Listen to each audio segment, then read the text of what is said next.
오늘 잠언의 말씀은 우리 사람들의 마음속에 들어있는 모략도 되겠고 계획도 되겠고 의도도 되겠고, 아무튼 사람들의 마음속에 들어있는 그 생각들은 무엇과 같은가? 깊은 물과 같은 것이다. 그렇게 비유해 주고 있는데요. 깊은 물과 같다고 하는 이야기는 무슨 의미일까요? 깊은 물 속에 무엇이 있는지를 알기 어려운 것처럼 사람의 마음을 아는 것도 정말 어렵다고 하는 것을 나타내는 말씀이라 하겠습니다.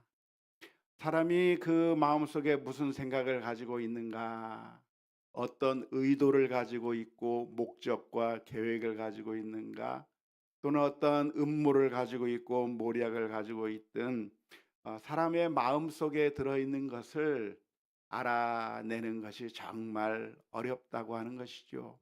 만면에 웃음을 짓고 있지만 그 웃음 뒤에 그 사람의 마음속 깊은 곳에 칼을 갈고 있는 것인지, 그 사람의 얼굴과 표정으로서 그 사람의 마음을 우리가 알아내는 것이 쉽지 않다 하는 것은 우리가 너무나도 잘 아는 말씀이라 하겠습니다.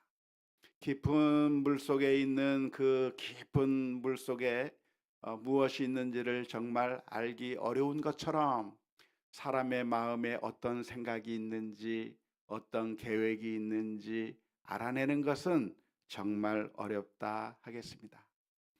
깊은 물속에 있는 것을 알기 어렵다고 하는 것을 언제 실감하십니까? 낚시를 하면 실감할 수가 있는 것이죠. 낚시를 좋아하십니까? 낚시를 해보신 적이 있으십니까?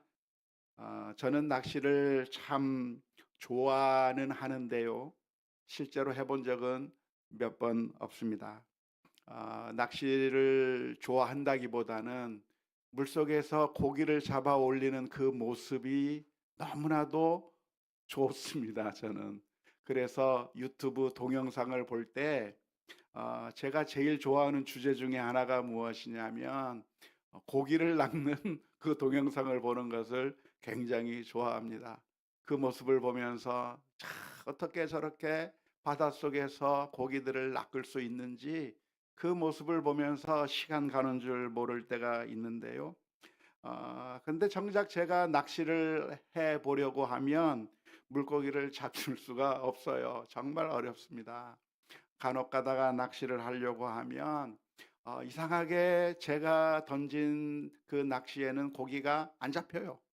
바로 저 옆에 있는 사람들은 잘 잡는데 바닷물 속에, 그 물속에 물고기가 어디에 있는지 알 수만 있다고 한다면 바로 그 포인트에 가서 잡을 수 있을 것인데 어디에 물고기들이 몰려 있는지 모르기 때문에, 그래서 물고기를 낚는 것이 정말 어렵다라고 늘 실감하고 있습니다.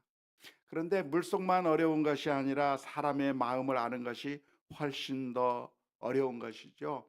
우리나라 속담에 열 길 물속은 알아도 한 길 사람 마음은 모른다고 하는 말이 있는 것처럼 사람의 마음을 알아내는 것은 정말 어려운 일이다 하겠습니다. 그러면 어떻게 해야 할까요? 오늘 본문의 말씀을 보면 그렇게 어렵지만 지혜로운 사람은, 명철한 사람은 그것을 알아낸다, 드러낸다라고 표현하고 있는데요. 우리는 어떻게 지혜로워질 수 있을까요? 어떻게 사람의 마음을 알아낼 수가 있을까요?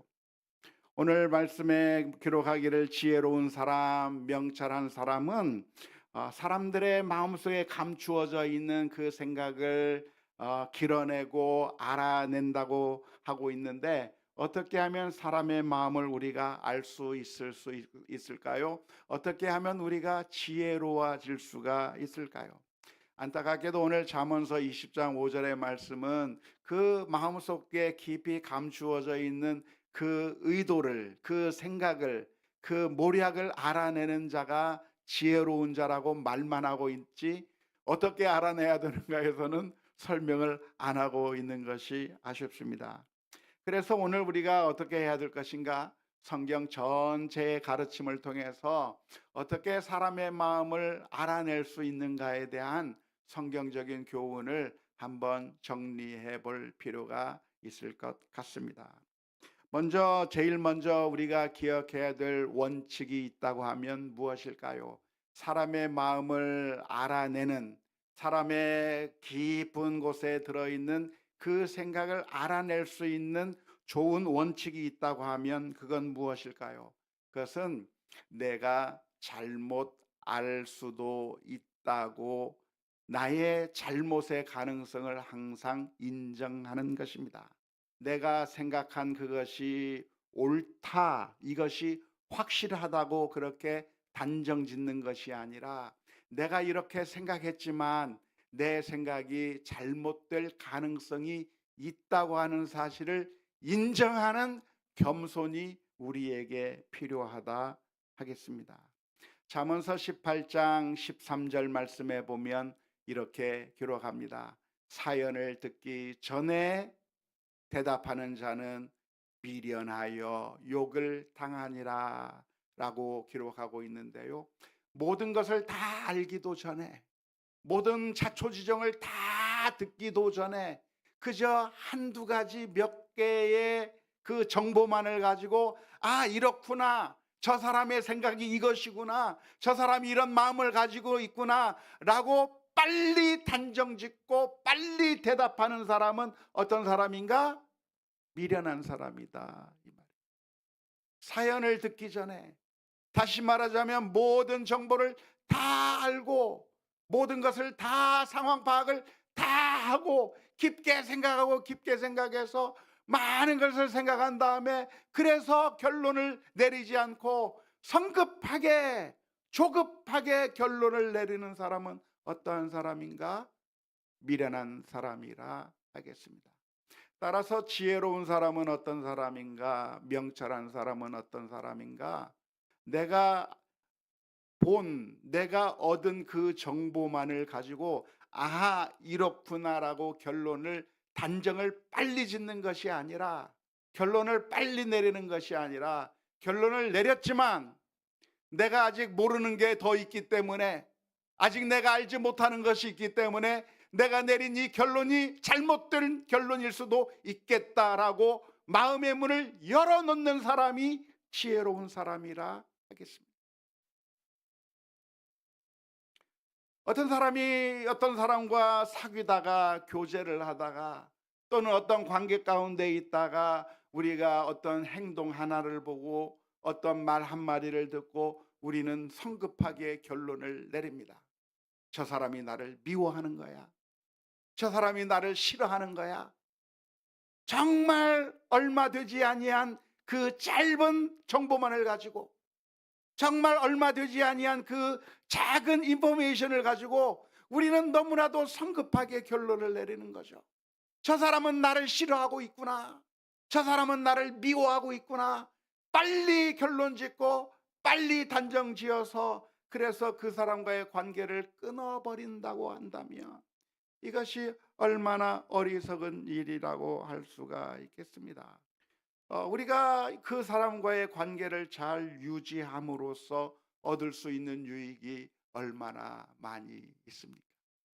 우리 자녀들이 부모님과의 관계를 계속 유지하면서 엄마의 사랑을 받고 아빠의 사랑을 받으며 우리가 내가 부모님의 자녀로서 그렇게 잘 살아갈 수 있다고 한다면 얼마나 좋습니까? 그런데 어느 날 아빠가 소리친 거 하나만 보고 아빠는 나를 싫어해, 엄마가 내 말을 안 들어주는 거 하나만 가지고 엄마는 날 미워해 하면서 집을 뛰쳐나가는 그런 사람이 있다고 한다면 얼마나 어리석은 자녀라고 하겠습니까? 우리 교회 공동체도 마찬가지고 그 어떤 관계 속에서도 우리가 적은 정보만을 가지고 있음에도 불구하고 그 적은 정보를 가지고 우리가 너무나도 쉽게 결론을 내려서 사람의 마음이 저럴 것이다라고 내가 쉽게 결론을 내리는 것은 너무나도 어리석은 일이라 할 수가 있겠습니다. 따라서 지혜로운 사람은 누군가? 지혜로운 사람은 내가 지금 알고 있는 이 정보만을 가지고 이런 결론을 내릴 수 있다고 생각하면서도 이 결론이 100% 맞는 것이 아니라 내가 잘못 생각할 수도 있는 거야. 내가 잘못 판단할 수도 있는 거야. 내 생각이 틀릴 수 있다고 하는, 내 생각이 잘못될 수 있다고 하는 가능성을 열어놓는 사람이 지혜로운 사람이라고 하는 사실을 먼저 기억해야 할 것입니다. 그래서 야고보서 1장 19절의 말씀 가운데서 이렇게 가르쳐 주고 있습니다. 내 사랑하는 형제들아, 너희가 알지니 사람마다 무엇은 속히 하고 듣기는 속히 하고 무엇은 더디하며 말하기는 더디하며 성내기도 더디하라.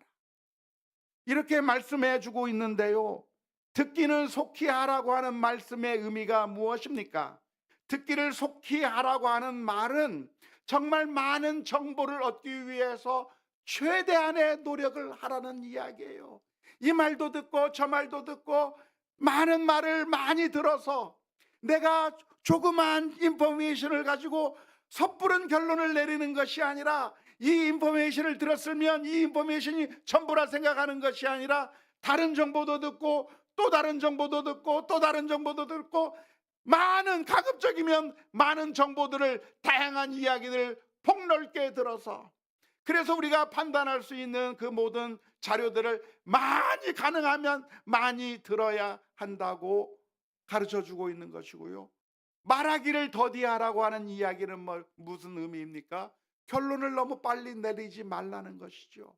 우리가 결론이 내렸을 때 말을 하는 거 아닙니까? 그래, 맞아, 내가 여기에 투자하겠어.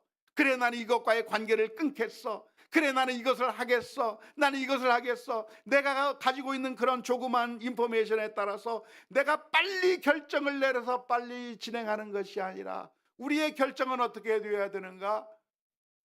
더디해라, 이 말이에요. 말을 더디하라고 하는 이야기는 판단을 더디해야 되는 것이고, 성내기를 더디하라고 하는 것은 우리의 결론을 너무 빨리 내리고 저 사람이 나를 미워하는 거야, 저 사람이 나를 싫어하는 거야, 너무 빠른 결론을 내려서 빨리 성내는 것이 아니라, 우리의 결론은 아직 완전한 것이 아니고 지금 내가 생각한 것이 100% 정답이 아니기 때문에 내가 잘못 생각할 수도 있고 내가 잘못 오해했을 수도 있다고 하는 사실을 인정하면서, 그래서 너무나도 섣부르고 성급한 결론을 내리지 않는 것이 지혜로운 일이라고 가르쳐 주고 있습니다.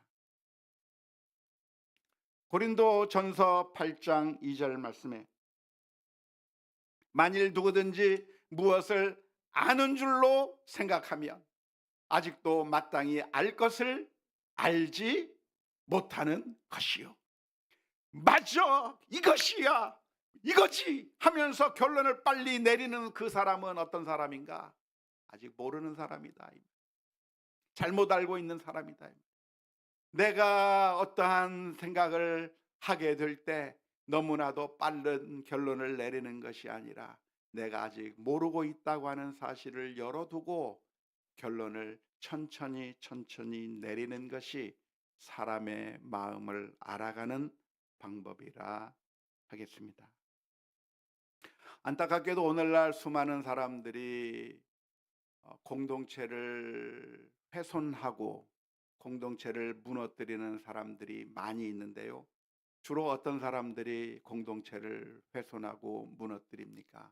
그 사람들은 주로 자기 확신에 차 있는 사람들입니다.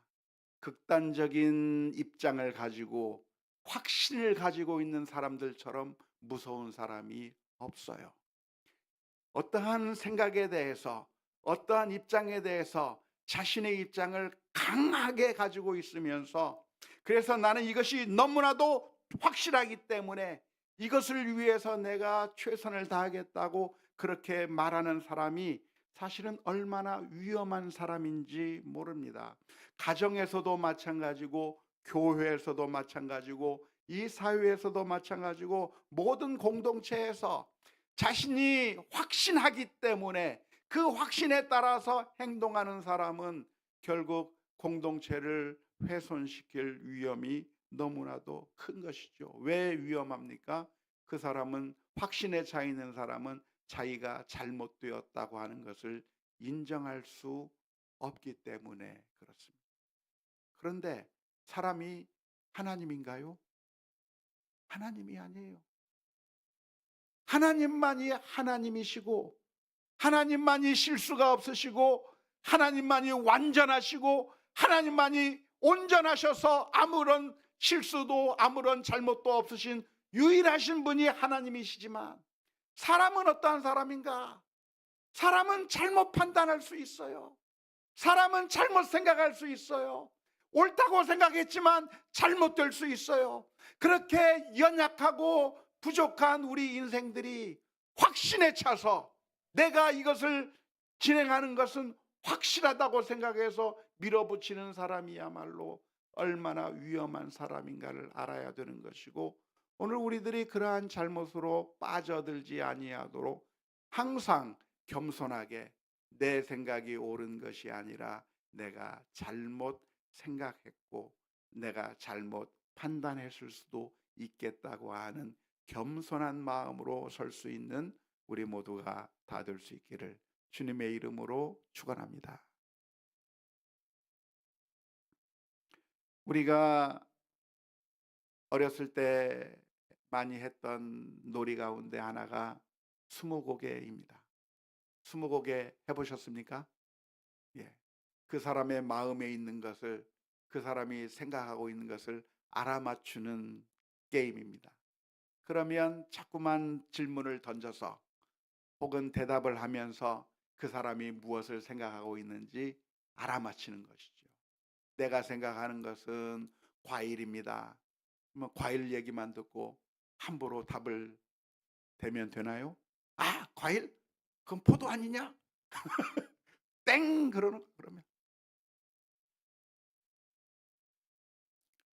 그래서 스무고개는 무엇인가? 자꾸만 정보를 더 많이 알아가고 질문을 더 많이 던지고 한 단계 한 단계 더 많이 알아갈수록 정답에 점점 가까워지는 것이죠. 그런데 우리의 마음이 바로 그와 같아요. 어떤 사람이 있는데 그 사람의 마음을 우리가 어떻게 알 수 있는가?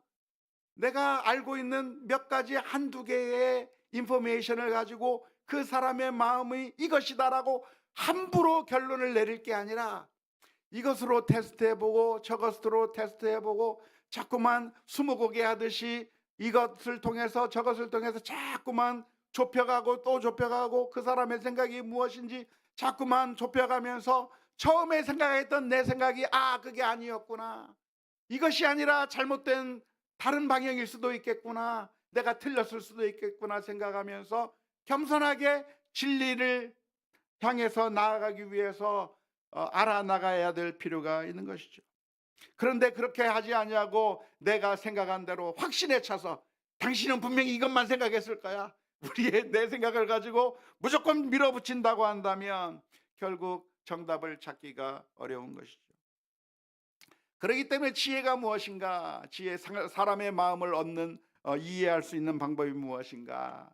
나 자신을 절대화하는 것이 아니라 상대화하는 데 지혜가 있는 것입니다.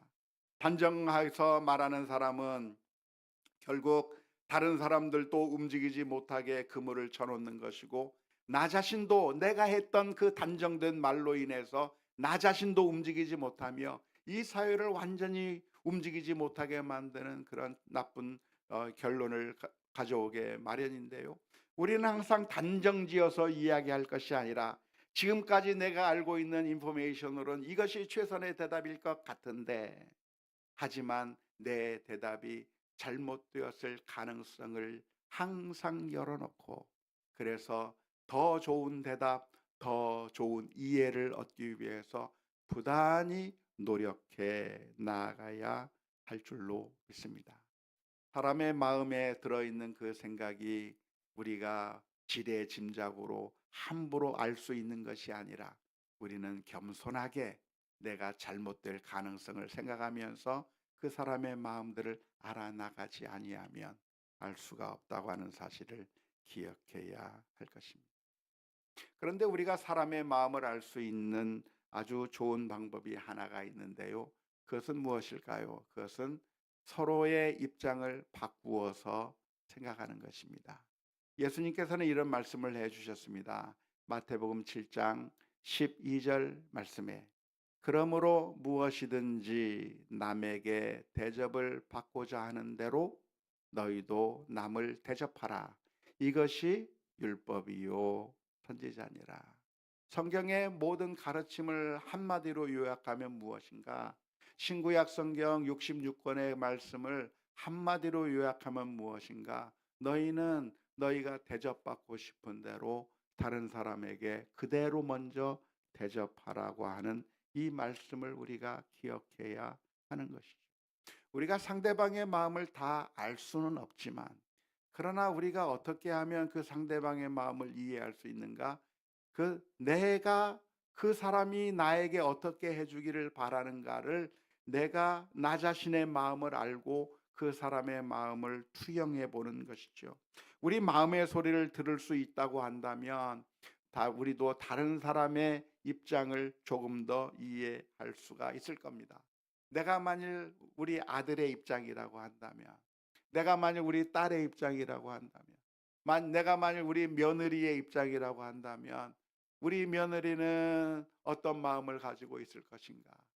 내가 만일 우리 아버지라고 한다면, 내가 만일 우리의 어머니라고 한다면, 그리고 우리 사회에서 만나는 모든 관계 속에서 내가 아니라 상대방의 입장에 서 있다고 한다면 그 사람은 어떤 생각을 하고 있을 것인가? 역지사지를 가지고 생각하게 될 때 조금 더 이해할 수 있는 가능성이 생각이 되는 것이죠. 안타깝게도 우리는 사람의 마음을 이해하지 못해서 관계를 망쳐버리고 어려움 가운데 들어가게 되는 것이죠. 그래서 우리가 가능하면 우리가 나 자신의 입장을 생각하는 것이 아니라 상대방의 입장으로 들어가서, 저도 그것을 잘 못하기 때문에 좀 안타까운 일인데요. 항상 다른 사람의 입장에 우리가 먼저 들어가서, 그래서 그 사람의 입장을 생각하고 귀를 기울인다고 한다면 사람의 마음속에 있는 그 깊은 곳에 있는 그 생각과 의도들을 읽어내는 지혜로운 자가 될 수 있을 것이라고 믿습니다. 그나마 우리 전주 사람들은 낫죠. 다른 지역 사람보다는 낫습니다. 어떤 점에서 낫습니까? 거시기 해도 다 알아요. 거시기가 거시기 하니까 하면 다 알아듣는 그런 놀라운 센스를 가지고 있는 우리 전주 사람들인데, 더 나아가서 거기에 만족하지 마시고 상대방의 마음이 어떠할 것인가 귀를 잘 기울이며 사람의 마음을 읽을 수 있는 우리 모두가 다 될 수 있기를 주님의 이름으로 축원합니다. 그래서 우리가 기도해야 될 기도의 제목이 있다고 한다면 무엇일까요? 주님, 겸손의 마음을 허락하여 주옵소서. 교만하다고 한다면 내가 모든 것을 다 알고 있고 내가 최고라고 하는 그런 독단적인 그런 마음을 가지고 있는 사람은 사람의 마음의 생각을 읽어낼 수가 없는 것이죠. 그래서 우리의 기도의 제목은 주님 겸손하게 해 주옵소서 기도해야 될 줄로 믿습니다. 뿐만 아니라 우리의 기도의 제목이 또 하나가 있어야 될 텐데, 그것은 무엇인가? 주여 우리들에게 사랑의 마음을 허락하여 주옵소서 기도해야 됩니다. 왜냐하면 모든 이해의 전제가 무엇이죠? 사랑입니다. 사랑하면 어떻게 되죠? 이해가 돼요. 미워하면 하나도 이해가 안 돼요.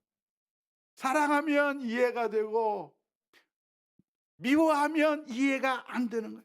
모든 행동들이.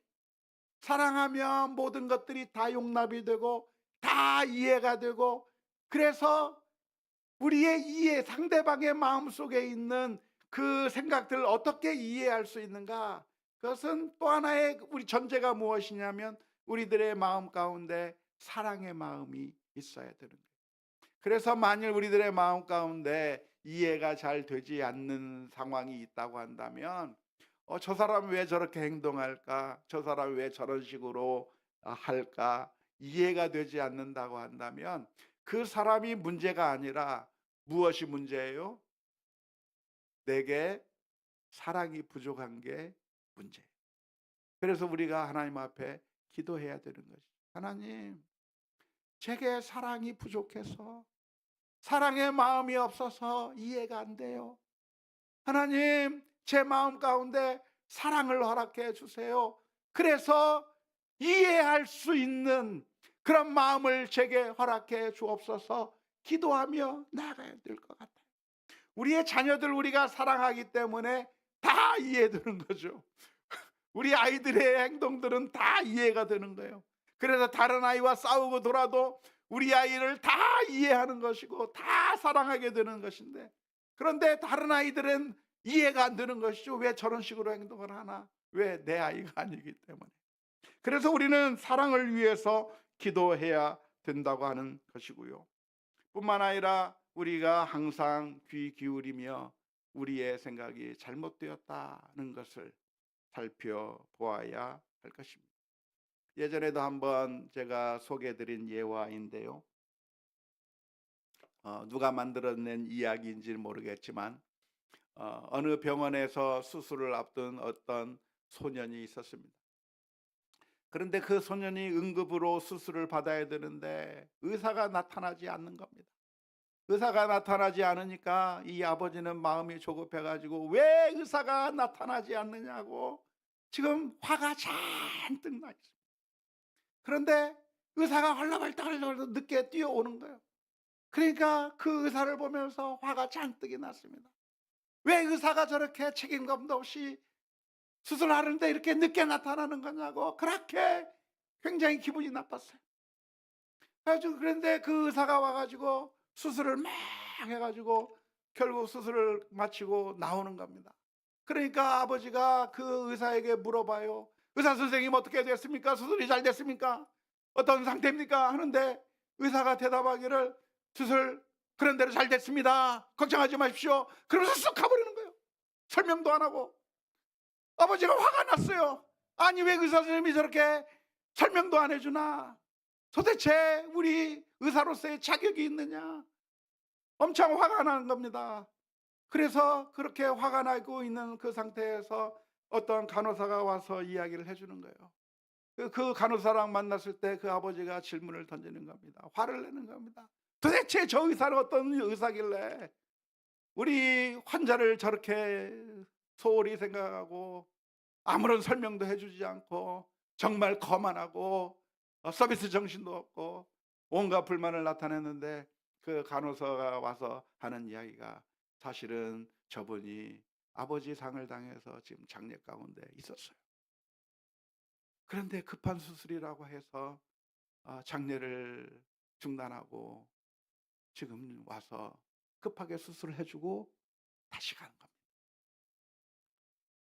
그 사람의 상황과 사정을 전혀 알지 못하기 때문에, 그 사람의 생각에 대해서 그 사람의 상황에 대해서 전혀 알지 못했기 때문에 분노하고 화를 낸 것이죠.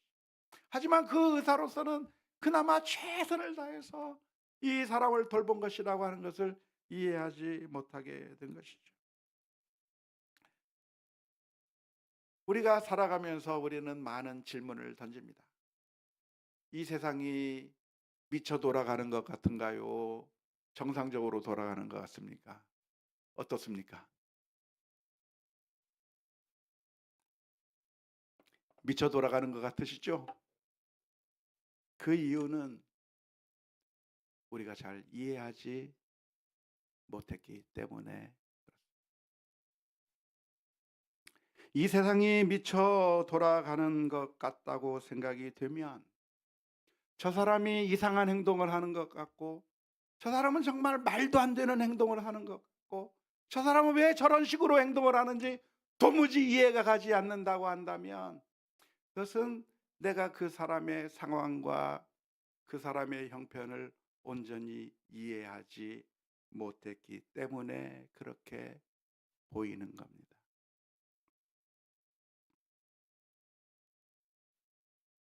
왜 이 세상에는 정말 이해할 수 없는 일들이 많이 있는가? 그것은 그 나름대로의 그 사정들을 우리가 모르기 때문에 그런 것이죠. 어느 날 한 아빠가 병원에 총을 들고 와서 난동을 부립니다. 미쳤죠? 왜 병원에 와서 총을 들고 난동을 부립니까? 알고 보니까 자신의 아들을 수술을 해달라고. 돈도 없는데 내 아들이 죽어갈 것 같으니까 내 아들 좀 살려달라고 난동을 피우는 거예요.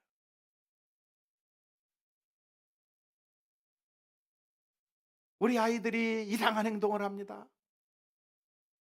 벽에다 머리를 박고 이상한 짓을 합니다. 왜 그렇게 할까요? 그 아이의 마음에 얼마나 분노가 가득 찼으면, 얼마나 고통스러운 일이 있으면 그것을 어떻게 해결할 방법이 없어서 이상한 행동으로 나오는 거예요. 근데 모르고 그것 전혀 이해하지 못하고 혼내고 화를 낼 게 아니라, 오늘 우리가 바라볼 때 저 사람을 도무지 내가 이해할 수 없다고 생각이 된다면, 그것은 그 사람의 문제도 물론 있지만, 그러나 더 큰 문제는 오늘 우리가 그 사람을 충분히 이해할 만큼 이해하지 못했을 가능성이 훨씬 더 많은 겁니다. 아직도 내게 사랑이 부족하구나. 아직도 내가 그를 이해할 만큼 여유가 부족했구나.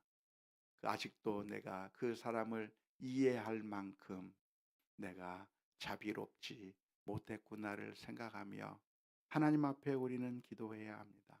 하나님, 우리들에게 사랑의 마음을 허락해 주시고 더 들을 수 있는 귀를 허락해 주시고, 그리하여 사랑의 마음으로 이해할 수 있게 주옵소서.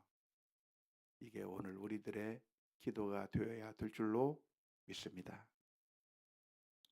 놀라운 것은 우리 주님께서는 우리를 보이는 대로 평가하지 않으셨습니다. 예수님께서는 요한복음 8장 15절의 말씀에 너희는 육체를 따라 판단하나 나는 아무도 육체를 따라 판단하지 않는다고 말씀해 주셨습니다. 만일 우리를 육체로 판단한다고 하면 그냥 심판해버리고 끝내버릴 수밖에 없습니다. 하지만 우리 주님께서는 우리를 그냥 죄인이라 취급하며 심판해버리고 끝내신 것이 아니라 우리를 구원하시기 위해서 자신의 몸을 내어주시고 십자가 위에서 피 흘려 주신 것이죠. 그런 주님의 이해 때문에 오늘 저와 여러분들이 사는 것입니다. 저와 여러분들이 구원의 소망을 얻게 된 것이죠. 나와 같은 죄인을 죄인이라고 하면서 완전히 심판해버리고 끝난 것이 아니라 우리를 다시 회복시키시기 위하여 최선의 노력을 하신 것이죠. 그래서 오늘 저와 여러분들의 기도의 제목이 이렇게 되어야 합니다. 주님, 저희들도 주님의 사랑을 담게 해 주옵소서. 주님께서 인내하셨던 것처럼 주님께서 참고 이해하시고, 그래서 우리를 하나님의 자녀로 삼아 주셨던 것처럼, 하나님, 저희들의 눈에 가시처럼 보이는 사람이 있다고 한다면 더 잘 이해해서 그 사람의 마음속에 깊은 곳에 있는 그 슬픔과 그 외로움과 그 고통과 그것들을 이해하고, 그리고 치유할 수 있는, 사랑으로 품을 수 있는 믿음의 능력을 저희들에게 허락하여 주옵소서. 주님께서 저희를 그렇게 사랑해 주셨던 것처럼 이해할 수 있는 믿음을 더하여 주옵소서. 기도하는 가운데 하나님의 놀라운 은혜를 누리는 우리 모두가 다 될 수 있기를 주님의 이름으로 축원합니다. 우리 함께 같이 찬양하십시다.